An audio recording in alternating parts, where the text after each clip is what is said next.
Welcome back again your economics station unlock economics. आज की class के अंदर हम लोग कॉन्सेप्ट ऑफ कॉस्ट करेंगे। वन शॉट में क्लास खत्म हो जाएगी। 11th क्लास का टॉपिक है लागत की अवधारणा और 100% यहीं से आएगा। लास्ट में आपको इंपोर्टेंट क्वेश्चन बता देंगे, बस वो पढ़ लो, यहीं से पास हो जाओगे। कुछ और वीडियो देखने की जरूरत नहीं है। आ गए दीपक सर एक वीडियो लेकर जिसमें आप लोग हो गए अब पास। ठीक है क्लास, तो आप लोगों ने अगर चैनल को सब्सक्राइब नहीं करा सब्सक्राइब करें और बेल आइकन दबाएं, ज्यादा से ज्यादा शेयर करें। ठीक है क्लास, अब देखो हम लोगों का टॉपिक क्या है। हम लोगों का टॉपिक है लागत की अवधारणा, कॉन्सेप्ट ऑफ कॉस्ट। लागत की अवधारणा, कॉन्सेप्ट ऑफ कॉस्ट। ठीक है, वन शॉट में वीडियो खत्म, वन शॉट में क्लास खत्म, एक बार में पास होगी अब तुम लोग। ठीक है, तो आगे हम देखते हैं लागत की अवधारणा के अंदर क्या क्या टॉपिक चल रहा है हमारा।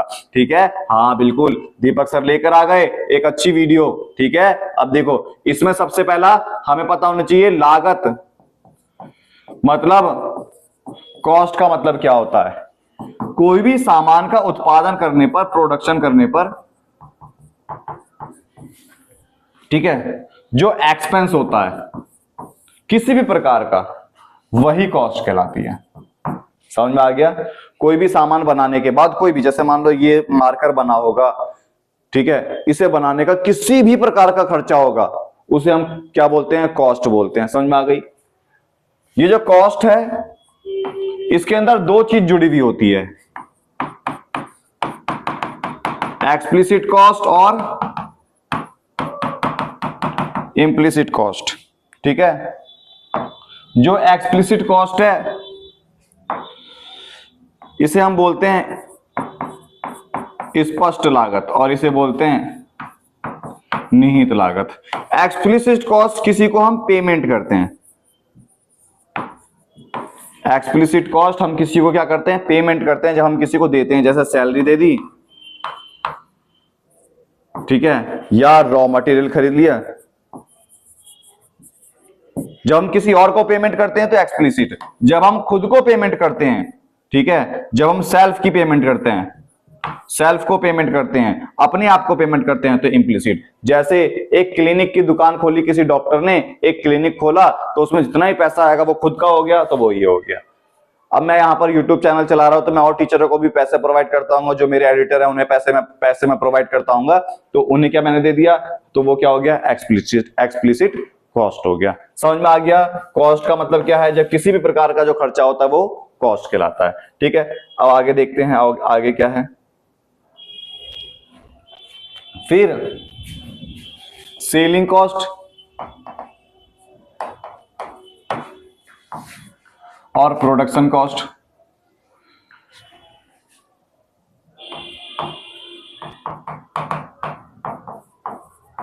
सेलिंग कॉस्ट और प्रोडक्शन कॉस्ट मतलब, सेलिंग मतलब विक्रय लागत, उत्पादन लागत। सबसे पहले देखो प्रोडक्शन कॉस्ट का मतलब, कोई सामान है, जैसे मान लो XYZ कोई सामान बना, इस सामान को बनाने, ठीक है, सामान को जब हम आउटपुट निकल कर आएगा,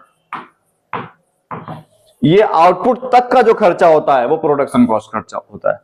मतलब सामान बनाने तक का जो खर्चा होता है वो क्या कहलाता है, वो हमारा प्रोडक्शन कॉस्ट कहलाता है। सामान बनाने के बाद से लेकर, सामान बनाने से बाद से लेकर जब हम सेल करेंगे, हम जब बेचेंगे, इसके अंदर एडवर्टाइजिंग कॉस्ट, ठीक है, ट्रांसपोर्ट कॉस्ट, ठीक है, मतलब सामान बनाने के बाद का जो खर्चा होता है बेचने तक का, उसे बोलते हैं सेलिंग कॉस्ट। कच्चे माल का खर्चा, रॉ मटेरियल का खर्चा प्रोडक्शन कॉस्ट के अंदर आएगा। सामान बनाने तक का खर्चा प्रोडक्शन कॉस्ट, उसके बाद बिकने तक का जो खर्चा वो सेलिंग कॉस्ट। ठीक है, फिर इसके बाद हमारा होता है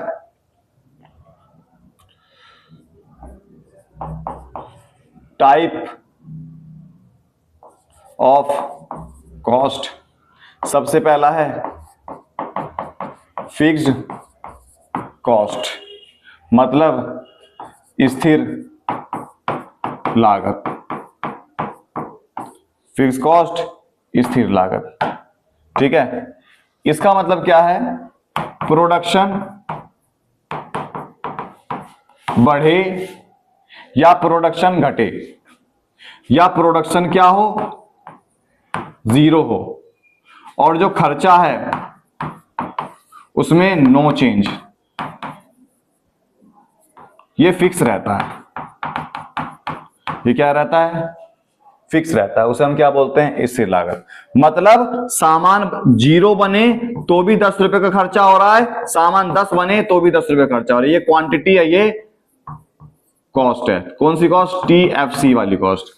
जीरो सामान बना तो भी 10 का खर्चा, सामान 10 बना तो भी 10 का खर्चा, फिक्स आ रहा है ना, तो इसे हम क्या बोलते हैं, फिक्स कॉस्ट। जैसे रेंट, किराया, या तुम लोग अपना फोन का रिचार्ज कराते हो, फिक्स है ना, 1 महीने का तुमने रिचार्ज करा दिया, अब तुम्हें यूज करो या ना करो, खर्चा करना पड़ गया, फिक्स कॉस्ट करना पड़ गया, तो वो क्या कहलाया, हमारा फिक्स कॉस्ट कहलाया, फिक्स कॉस्ट कहलाया। इसे हम फिक्स कॉस्ट को TFC करके डिनोट करते हैं। जो इसका डायग्राम है वो क्या कहलाता है, ये देखो TFC बना, यहां पर आउटपुट, यहां पर TFC आया, कॉस्ट आया।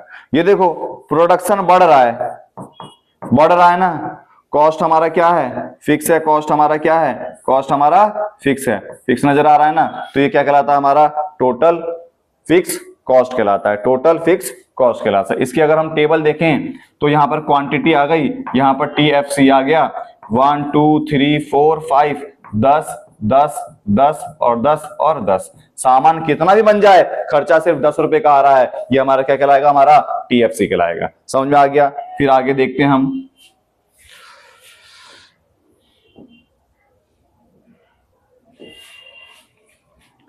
फिर आगे हम देखते हैं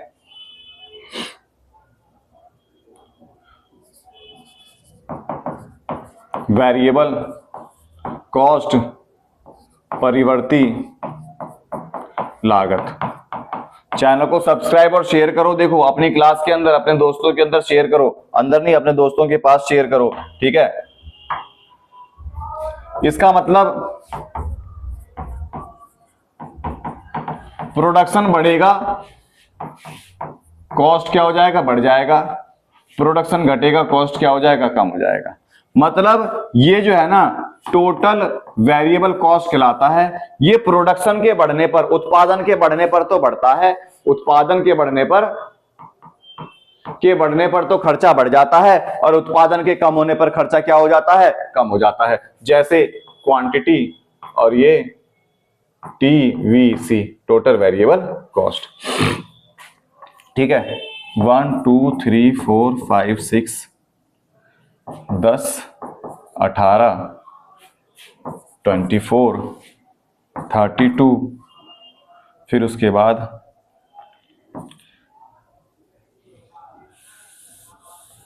ये देखो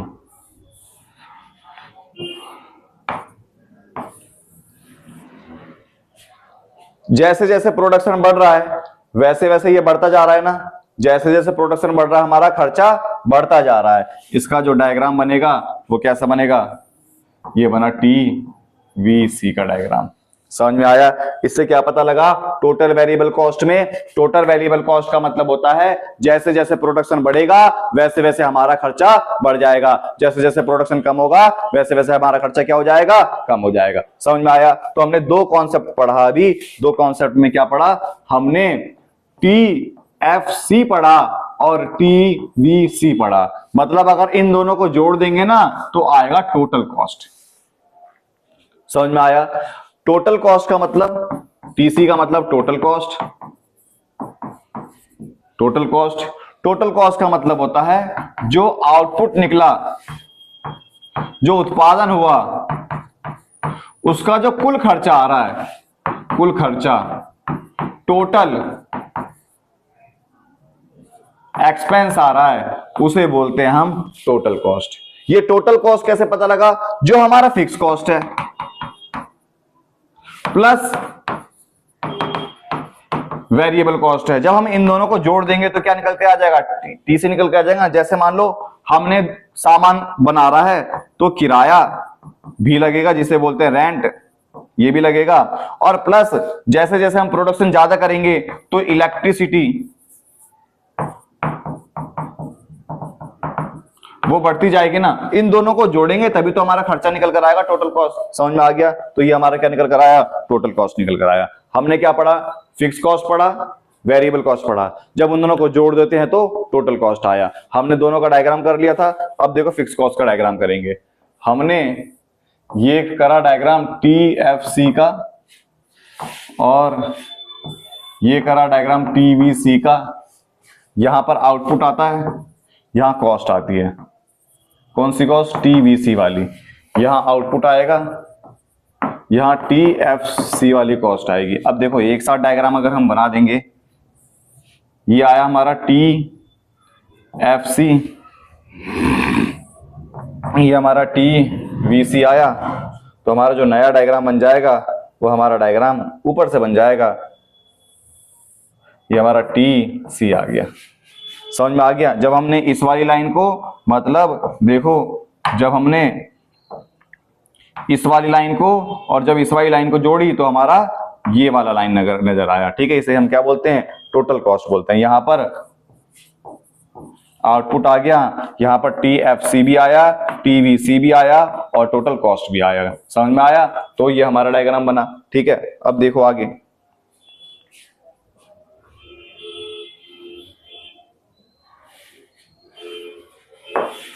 फिर आता हमारा AC, मतलब एवरेज कॉस्ट, औसत लागत। औसत लागत, हमारा एवरेज कॉस्ट आया, औसत लागत आया। इसे पर यूनिट कॉस्ट को हम एवरेज कॉस्ट बोलते हैं। पर यूनिट कॉस्ट को हम क्या बोलते हैं? एवरेज कॉस्ट बोलते हैं। मतलब प्रति इकाई लागत, एक लागत पर खर्चा कितना आ रहा है, हम उसे क्या बोलेंगे? हम एवरेज कॉस्ट बोलेंगे। ठीक है, एवरेज कॉस्ट बोलेंगे। समझ में आया? प्रति इकाई लागत जो आती है उसे हम क्या बोलेंगे? एवरेज कॉस्ट बोलेंगे। इसका फॉर्मूला क्या है? AC निकालने का, अगर हम टोटल कॉस्ट को क्वांटिटी से डिवाइड कर देंगे तो हमें क्या मिलेगा? AC मिलेगा। एक फॉर्मूला और है, AC बराबर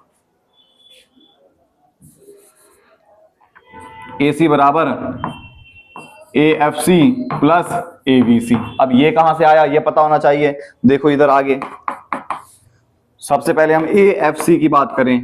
AFC का मतलब अगर TFC को क्वांटिटी से हम डिवाइड कर देंगे तो हमें क्या मिलेगा? हमें AFC मिलेगा। TFC को अगर हम क्वांटिटी से डिवाइड कर देंगे तो हमें क्या मिलेगा? हमें AFC मिलेगा।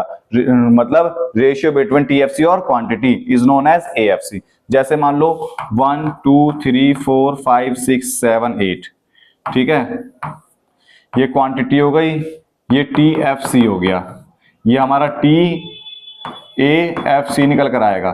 10 10 10 10 10 10 हो गया और बस हो गया। 10 को 1 से डिवाइड करेंगे 10, 5 3.3 2.5 2 1.66, ठीक है, समझ में आया। फिर 1.33 1.25 इस तरीके से आएगा। डिवाइड करके देख लेना।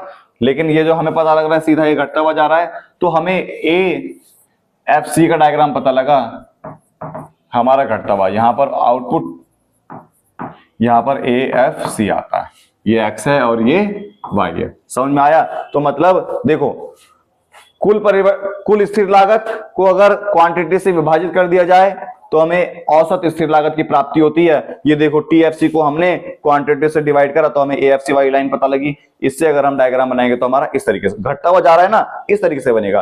कभी भी तुम्हें ना पेपर के अंदर नंबरिंग मत करना, बिना नंबरिंग करे भी हमें नंबर मिलते हैं। बस डायग्राम क्या होना चाहिए? हमारा डायग्राम सही होना चाहिए। डायग्राम हमारा क्या होना चाहिए? डायग्राम हमारा सही होना चाहिए। हमें नंबरिंग करे, बिना नंबरिंग करे भी क्या मिल जाता है?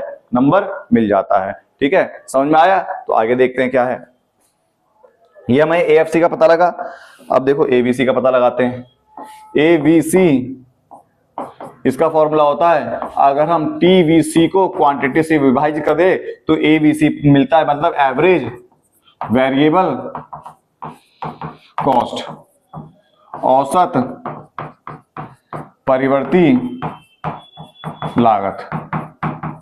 एवरेज वेरिएबल कॉस्ट, औसत परिवर्ती लागत। जैसे मान लो क्वांटिटी है, इधर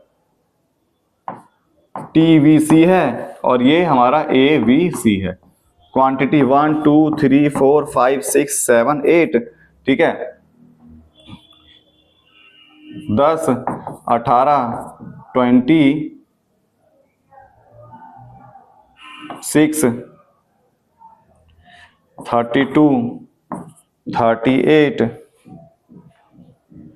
ठीक है, फिर 46 62 78, ठीक है। जब हम इसको डिवाइड करेंगे तो देखो डिवाइड करना पड़ेगा हमें, है ना। जब हम इसको डिवाइड करेंगे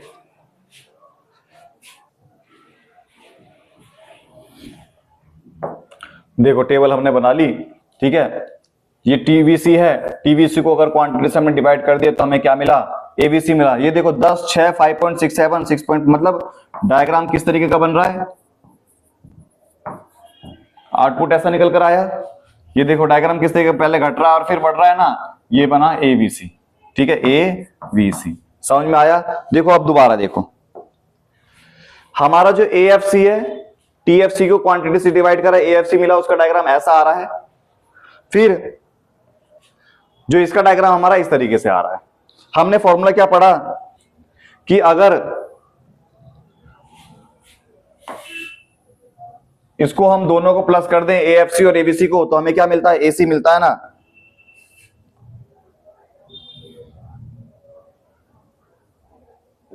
हमें देखो एसी का फॉर्मूला हमने पढ़ा एएफसी प्लस एवीसी।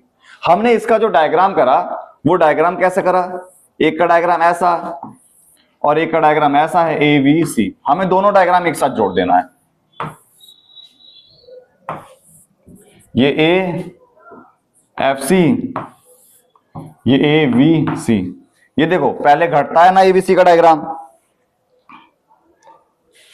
पहले घटता है एबीसी का डायग्राम, फिर बढ़ता है, पहले घटा और फिर बढ़ा।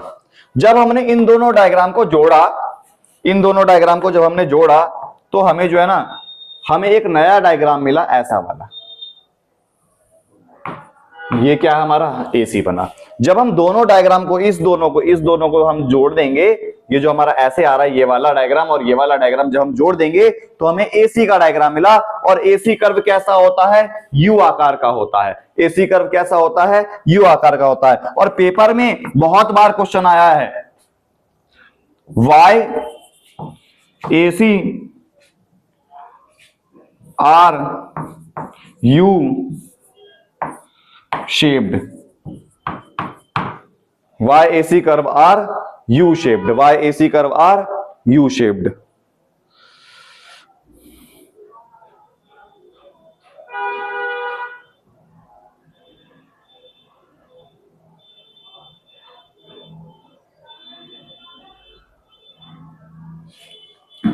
why AC curve are U shaped। U shaped क्यों होता है, ये होता है लॉ ऑफ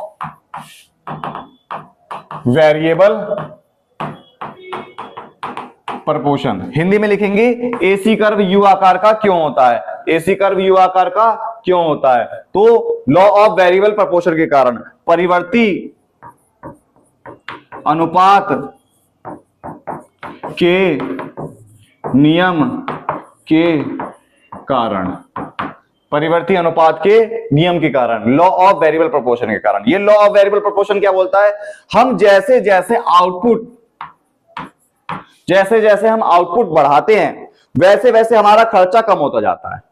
जैसे जैसे हम आउटपुट बढ़ाते हैं वैसे वैसे हमारा जो कॉस्ट है वो क्या हो जाता है, वो कम होता जाता है। लेकिन एक समय तक ही कम होता है, उसके बाद खर्चा क्या हो जाता है, हमारा बढ़ना लग जाता है। ठीक है, इसी कारण से हमारा यू शेप होता है। दोबारा सुन लो, लॉ ऑफ वेरिएबल प्रोपोर्शन ये कहता है कि जैसे जैसे हम प्रोडक्शन बढ़ाते हैं, जैसे जैसे हम आउटपुट बढ़ाते हैं, तो वैसे वैसे हमारा खर्चा धीरे धीरे क्या होता है, कम होता जाता है।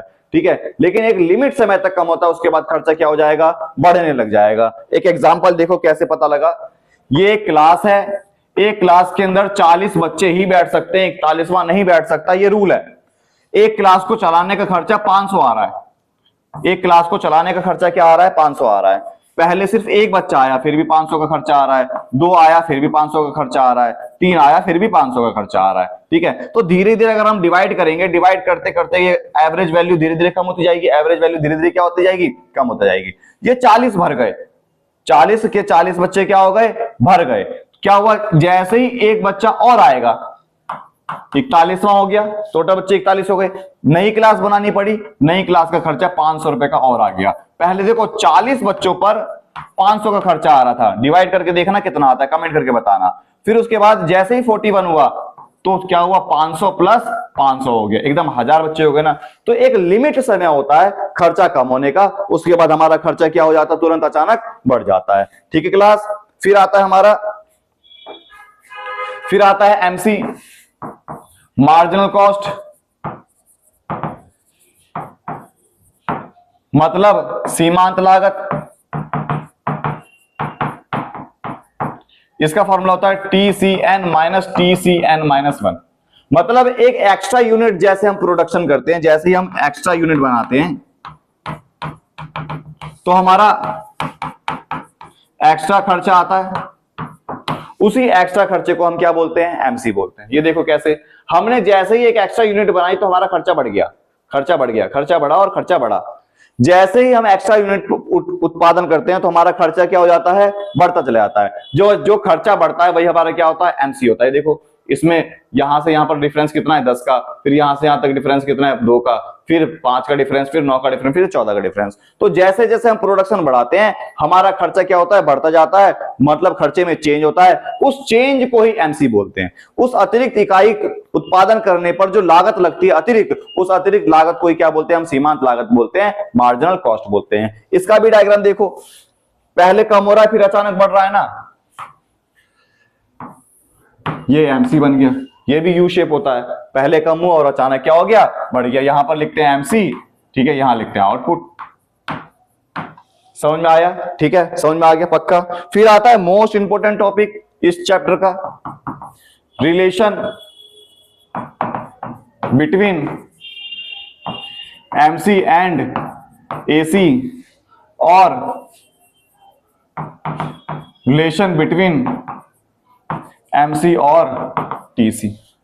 मतलब संबंध, ठीक है, इनके बीच में रिलेशन, और बहुत आसान रिलेशन है। ठीक है, ये देखो कैसे, डायग्राम पता है तो मतलब सब कुछ पता है।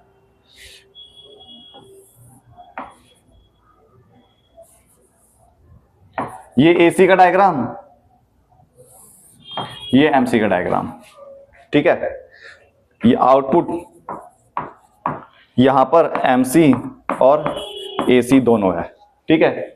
मतलब देखो क्या बोला, पहला relation MC and AC both decline, दोनों कम हो रहे हैं ना। ये देखो पहला ये भी घट रहा है, ये भी घट रहा है, दोनों कम हो रहे हैं। But MC less than AC, ये देखो ये नीचे है तो क्या है, लेस देन एसी। समझ में आया।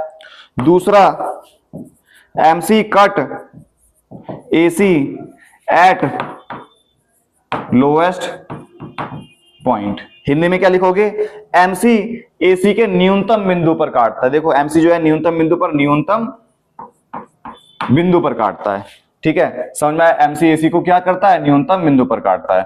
फिर उसके बाद तीसरा रिलेशन एमसी और एसी इंक्रीजिंग,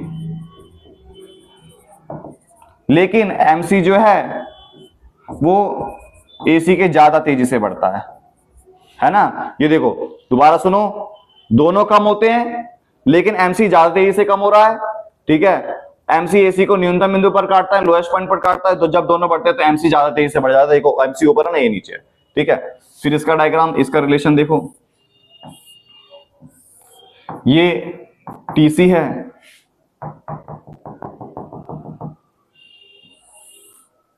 ये एमसी है। पहला रिलेशन एमसी डिक्लाइन, जब एमसी कम होता है, TC increasing at decreasing rate, ठीक है। एमसी क्या हो रहा है, कम हो रहा है, एमसी कम हो रहा है, टीसी बढ़ रहा है डिक्रीजिंग रेट से। ये कैसे पता लगेगा डिक्रीजिंग रेट से? जब डायग्राम इस तरीके से ऊपर जाए तो डिक्रीजिंग रेट से बढ़ता है, इस तरीके से ऊपर जाए तो इंक्रीजिंग रेट से बढ़ता है। समझ में? कर्व देखना, इस तरीके से जाएगा तो डिक्रीजिंग रेट, इस तरीके जाएगा तो इंक्रीजिंग। अभी इस तरीके जा रहा है ना, डिक्रीजिंग रेट। पहले इससे समझाया, जब एमसी घटता है टीसी घटती दर से बढ़ता है। ठीक है। दूसरा, एमसी लोएस्ट पॉइंट पर होता है तो TC stop increasing at decreasing rate. ये सबसे इंपॉर्टेंट टॉपिक है। एक एमसी कर्व यू आकार का क्यों होता है, और ये रिलेशन इस चैप्टर में, ये तीन टॉपिक तो बहुत ज्यादा इंपॉर्टेंट है। ठीक है, समझ में आ गया? जब ये अपने लोएस्ट पॉइंट पर होता है तो इसने घटती दर से बढ़ना बंद कर दिया। दूसरा रिलेशन ये है। तीसरा, हिंदी वाले में हिंदी में बोल रहा हूं मैं, ठीक है, जब ये घटता है तो ये घटती दर से बढ़ना बंद कर देता है। तीसरा रिलेशन, जब एमसी इंक्रीज हो रहा है TC also increase at increasing rate. जब एमसी, देखो एमसी बढ़ता है, टीसी एकदम तेजी से बढ़ रहा है। समझ में आया? दोबारा सुन लो, जब एमसी घटेगा टीसी घटती दर से बढ़ेगा, एमसी लोएस्ट पॉइंट पर होगा, टीसी घटती दर से बढ़ना बंद कर देगा, जब एमसी बढ़ेगा टीसी बढ़ती दर से बढ़ेगा। समझ में आ गया? तो हमारी आज की क्लास के अंदर वन शॉट रिवीजन के अंदर हमारा पूरा टॉपिक कंप्लीट हो गया। हमारा पूरा टॉपिक क्या हो गया? कंप्लीट हो गया। आप लोगों को क्या करना है? ज्यादा से ज्यादा शेयर करना है, सब्सक्राइब करना है, लाइक करना है, कमेंट करना है। इस टॉपिक से बाहर अब कुछ भी नहीं आएगा। या तो एसी कर्व यू आकार का क्यों होता है, वाई एसी यू शेप्ड, ठीक है, या ये रिलेशन पूछ लेगा। समझ में आया? एक डेफिनेशन पूछ लेगा किस चीज की, कि फिक्स कॉस्ट क्या होती है या वेरिएबल कॉस्ट क्या होती है। इससे बाहर इस चैप्टर में से कुछ नहीं आएगा। 100% कुछ भी नहीं आएगा। ठीक है क्लास? Thank you class.